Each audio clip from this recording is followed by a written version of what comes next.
High students, আমরা পড়ছিলাম Indian tax structure and public finance.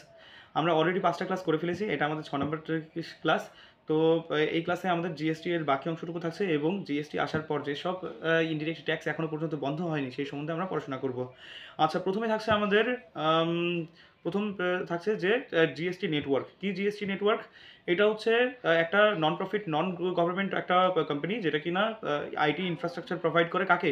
Government এবং অন্যান্য শেয়ার স্টক হোল্ডারকে, যার যার সাহায্যে যারা কিনা হচ্ছে কি যে সার্ভিস দেয় গভর্নমেন্টকে জিএসটি সম্বন্ধে। তো সেটাই হচ্ছে যে জিএসটি নেটওয়ার্ক। তোমরা যদি গুগল করো এবং উইকিপিডিয়াতে যাও, জিএসটি নেটওয়ার্ক বলে সার্চ করো, তবে সেখানে একটা অনলাইন প্ল্যাটফর্ম পাবে এবং সেখানে তুমি লক্ষ্য করতে পারবে যে সেখানে হ্যাঁ কাজ হচ্ছে, মানে জিএসটি সংক্রান্ত। কীরকম কাজ হয়? যেমন হচ্ছে কি যে ট্যাক্স পেয়ারদের রেজিস্ট্রেশন, তারপর হচ্ছে তাদের প্রফিট, আইজিএসটি হচ্ছে এর মান নির্ধারণ করার সম্বন্ধে, অথবা হচ্ছে কোনো রিকমেন্ডেশন দেওয়া, বা হচ্ছে সঙ্গে তোমরা এভাবে ভাবতে পারো যে জিএসটি হচ্ছে কি কোনো সংক্রান্ত কি কোনো সিকিউরিটি, লাভ লস ট্যাক্স পেয়ারদের, তো এই সম্বন্ধে হচ্ছে কি যে মানে কি ডিল হয় সাধারণত। তো এটাকে বলা হয় হচ্ছে জিএসটি নেটওয়ার্ক। আচ্ছা, সেকেন্ড টার্ম হচ্ছে কি যে ই ওয়ে বিল। কি এই ই ওয়ে বিল? ধরো তুমি কোনো একটা প্রোডাক্ট হচ্ছে কি তোমার জায়গাতে তুমি মানে কি ম্যানুফ্যাকচার করেছো সেটা, বা হচ্ছে কি তুমি মানে কিনে নিয়ে আসছো কোনো জিনিস, র ম্যাটেরিয়ালসই হোক না কেন, সেখান থেকে 10 কিলোমিটার বা তার থেকে বেশি দূরে যদি কোনো ব্যবসা করতে হয়, তো সেক্ষেত্রে একটা অনলাইন প্ল্যাটফর্মে হচ্ছে টাকা জমা দিয়ে, মানে ট্যাক্স দিয়ে একটা হচ্ছে কি মানে স্লিপ নিতে হয়। তো এটা তোমার মেসেজ এসএমএস এর মাধ্যমে তুমি পেতে পারো, অথবা অনলাইনভাবে তুমি প্রিন্ট আউট করেও নিতে পারো যখন তুমি টাকা সাবমিট করো। তো এটাকে বলা হয় ই ওয়ে বিল। আচ্ছা, এরপর আসি আমরা যে জিএসটি আসাতে কী কী সুবিধা হয়েছে। প্রথমত আসি, কাস্কেডিং এফেক্ট বন্ধ হয়ে গেছে। কাস্কেডিং এফেক্ট কি? যে ধরো হচ্ছে কি কাস্কেডিং এফেক্ট মানে এরকম, ধরো তুমি হচ্ছে এই পদার্থটা বারবার হচ্ছে কি ঘুরে ঘুরে মানে কি যে মাটির উপর দিয়ে চলে যাচ্ছে, তো বারবার হচ্ছে কি এর মধ্যে মাটি লেগে যাবে। এরকম অনেকবার যখন গড়গড় মানে কি যে গড়াগড়ি খাবে, তখন হচ্ছে কি এর মধ্যে ধুলার পরিমাণ বাড়তে থাকবে। তো কাস্কেডিং এফেক্টটা অনেকটা এরকমই, যে ট্যাক্সের পরিমাণ তুমি ধরো হচ্ছে প্রথম হাত থেকে সেকেন্ড হাতে যখন কোনো একটা প্রোডাক্ট মানে মুভ করবে, তখন হচ্ছে কি গভর্নমেন্ট ট্যাক্স নেয়। আবার সেকেন্ড হাত থেকে যখন থার্ড হাতের কাছে যাবে, তখন হচ্ছে কি আবার ট্যাক্স নিচ্ছে। এরকম যতবার হাত বদল হচ্ছে ততবার ট্যাক্স নিচ্ছে, অর্থাৎ হাত বদলের সঙ্গে একই প্রোডাক্টের উপর ট্যাক্সের পরিমাণ বৃদ্ধি পাচ্ছে। তো এটাকে বলা হয় ক্যাসকেডিং এফেক্ট, ট্যাক্সের ক্যাসকেডিং এফেক্ট। তো এটাকে বন্ধ করা হয়েছে জিএসটির মাধ্যমে। জিএসটি কি করে, যে ইন্টারমিডিয়েট প্রোডাক্টের উপর কোনো কখনোই হচ্ছে ট্যাক্স নেয় না, নেয় হচ্ছে ফাইনাল প্রোডাক্টের ক্ষেত্রে। তো সেই ক্ষেত্রে ক্যাসকেডিং এফেক্ট কিন্তু বন্ধ হয়ে যাচ্ছে। 2 নম্বর কি, যে স্টেট এবং সেন্টারের মধ্যে যে সামঞ্জস্য, ট্যাক্সের সামঞ্জস্য চলে আসছে এখন। আগে বিভিন্ন প্রোডাক্টের বিভিন্ন হচ্ছে কি যে মানে যে জিএসটি ছিল, আলাদা আলাদা প্রোডাক্টের হচ্ছে কি আলাদা আলাদা হচ্ছে কি স্টেটের শেয়ার ছিল, আলাদা সেন্ট্রালের শেয়ার ছিল। এখন সেরকম নেই, এখন হচ্ছে কি একই প্রোডাক্টের উপর স্টেট এবং সেন্টারের হচ্ছে মধ্যে একটা সামঞ্জস্য চলে আসছে, সুনির্দিষ্ট সামঞ্জস্য চলে আসছে ট্যাক্সের। তো এটা একটা সুবিধা। 3 নম্বর কি, যে যারা কনজিউমার আছে তাদেরকে বারবার হচ্ছে কি যে ট্যাক্স দিয়ে বা বিভিন্ন প্রবলেমের মধ্যে পড়তে হচ্ছে না, যে এই প্রোডাক্টের জন্য ট্যাক্স দিলাম, আবার ওই প্রোডাক্টটাকে একটু হাত বদল হয়ে গেল তাতেই আমি ট্যাক্স দিয়ে দিচ্ছি। তো এই প্রবলেমটা আর থাকছে না। তো এই গেল হচ্ছে যে জিএসটির সুবিধা। এবার আসি আমরা জিএসটির অসুবিধা। কী কী জিএসটির অসুবিধা আছে? প্রথম কথা হচ্ছে যে জিএসটি যখন আসলো তখন হচ্ছে কি ইমপ্লিমেন্ট করা হলো, তখন হচ্ছে কি ঠিকঠাকভাবে মানে কি দেখে শুনে বা অ্যাডমিনিস্ট্রেশনের প্রতি ধ্যান দিয়ে কিন্তু ইমপ্লিমেন্ট করা হয়নি। এটা অনেকে বলেন খুব তাড়াহুড়া করে মানে কি যে ইমপ্লিমেন্ট করে দিয়েছে, তাতে অনেক সমস্যা, মানে কি অ্যাডমিনিস্ট্রেশনে কিছুটা সমস্যা দেখা গেছে।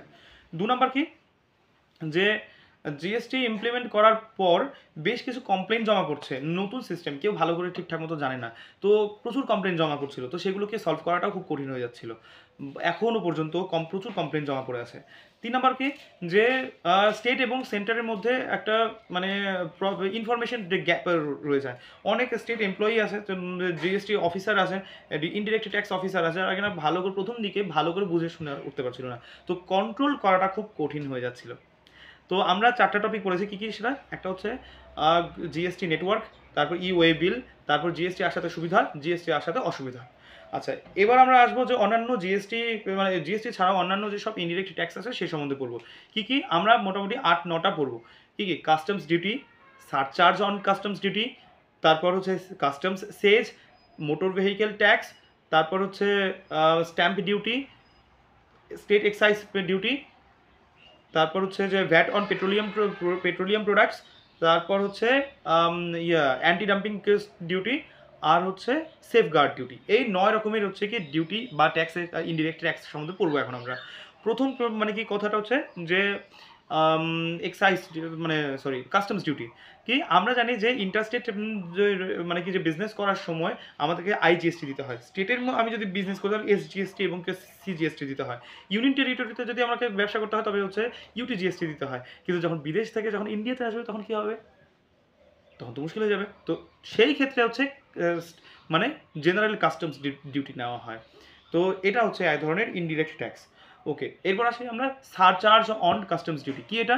ওই কাস্টমস ডিউটির ওপর আবার হচ্ছে কি ডিউটি নেওয়া হয়, মানে ট্যাক্স নেওয়া হয়। সেটা স্পেশাল হচ্ছে কি যে কোনো কারণে হতে পারে। দেখা গেল সেই প্রোডাক্টটা ইন্ডিয়াতে আসার ফলে যে তাতে মানুষের হচ্ছে কি যে পরিবেশ দূষণের কিছুটা মানে কি করে ফেলছে। তো সেটাকে নিবারণ করার জন্য কোনো একটা স্কিম ইমপ্লিমেন্ট করতে হবে, কোনো যোজনা ইমপ্লিমেন্ট করতে হবে। তো সেই ক্ষেত্রে হচ্ছে কি এক্সট্রা করে টাকাটা নেওয়া হয়, সারচার্জ অন কাস্টমস ডিউটি। আচ্ছা, এরপর আসি আমরা কাস্টমস সেজ। কাস্টমস সেজ কি জিনিস? আচ্ছা, এটাও আবার হচ্ছে কি এক ধরনের tax on tax. Surcharge on customs ডিউটির যেমন আমরা যেমন ট্যাক্স অন ট্যাক্স বলছি, ঠিক তেমনি যে কাস্টম সেজ হলো একটা কি বলে ট্যাক্স অন ট্যাক্স। এটা স্পেসিফিক কারণে নেওয়া হয়। যদি কোনো কারণে দেখা গেলো যারা ট্যাক্স সংক্রান্ত সার্ভিস দিচ্ছে, সেটা গভর্নমেন্ট অফিসিয়াল হোক না কেন বা প্রাইভেট কোম্পানি হোক না কেন, তো তাদের হচ্ছে কি কিছু খরচ দরকার পড়ে, তাদের হচ্ছে কি কিছু প্রফিট কামানোর দরকার পড়ে। তো সেই ক্ষেত্রে যে কাস্টমসে সেজ নেওয়া হয়, এক্সট্রা করে ট্যাক্স নেওয়া হয়। এবার আসা যাক হচ্ছে কি motor vehicle tax. Motor vehicle tax কি?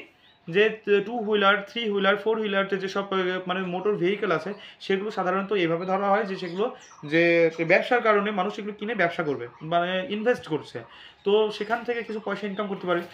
সেই হিসেবে এইসব মোটর ভেহিকেল থেকে মানে কি মালিকদের কাছ থেকে এক্সট্রা করে মানে ট্যাক্স ধরা হয়। তো এটা গেল মোটর ভেহিকেল ট্যাক্স। আচ্ছা, এরপর আসে স্ট্যাম্প ডিউটি। জমি কেনা বেচার সময় রেজিস্ট্রেশন করা দরকার পড়ে, তো তখন হচ্ছে স্ট্যাম্প কেনার দরকার পড়ে। তো সেটা হচ্ছে সেখানে অবশ্য একরকম ট্যাক্স নেওয়া হয়, এটাকে বলা হয় স্ট্যাম্প ডিউটি। কখনো কখনো কোর্টে হচ্ছে স্ট্যাম্প কেনার দরকার পড়ে, তো সেটা হচ্ছে এক ধরনের স্ট্যাম্প ডিউটি হয়ে গেল। আচ্ছা, এবার আসি আমরা স্টেট এক্সাইজ ডিউটি। কি এটা? যে এটা সাধারণত ম্যানুফ্যাকচারড মানে প্রোডাক্টের ক্ষেত্রে নেওয়া হয়।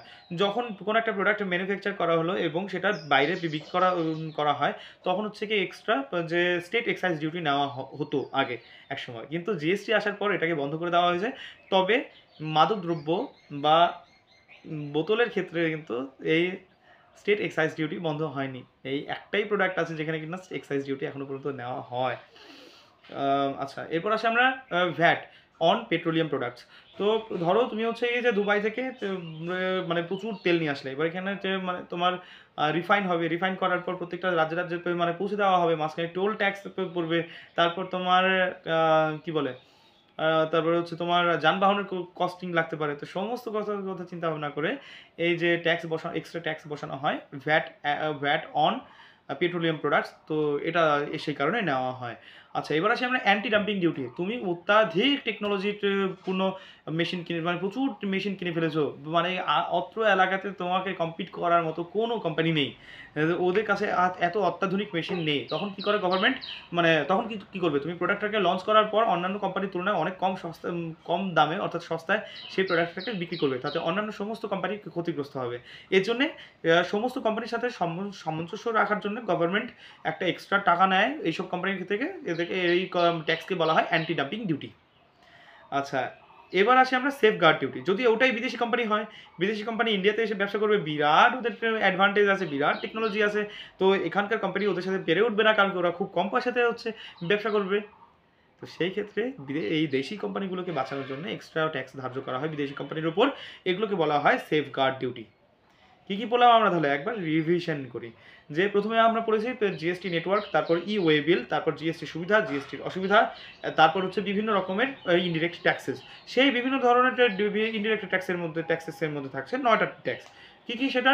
প্রথমটা আসবে হচ্ছে যে customs duty, surcharge on customs duty, customs cess, motor vehicle tax, stamp duty, state excise duty, তারপর হচ্ছে গিয়ে ভ্যাট অন পেট্রোলিয়াম প্রোডাক্টস, তারপর anti dumping duty, safeguard duty. ঠিক আছে?